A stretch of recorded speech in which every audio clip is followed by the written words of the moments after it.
از آیت الله خامنه ای من درخواست میکنم که خودش رو مرجع بداند یا برود سراغ مرجعی که به او اقتدا میکند و تکلیف این وصایا و فتاوای امام خمینی که معامله با چین، معامله با آمریکا، معامله با غیر مسلمان حرام هستش رو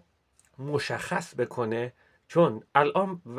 در واقع توپ در زمین خامنه ای هست و خامنه ای باید در این قضیه تصمیم بگیره. سرنوشت یک ملت، سرنوشت یک مملکت به این بستگی دارد که آقای خامنه ای بیاد و این فتاوای غلط امام خمینی رو باطل بکنه، با توجه به اینکه حضرت محمد صلوات الله علیه با یهودی ها، حتی با مشرکین و بتپرستان معامله میکرد و شغل حضرت محمد همین بود.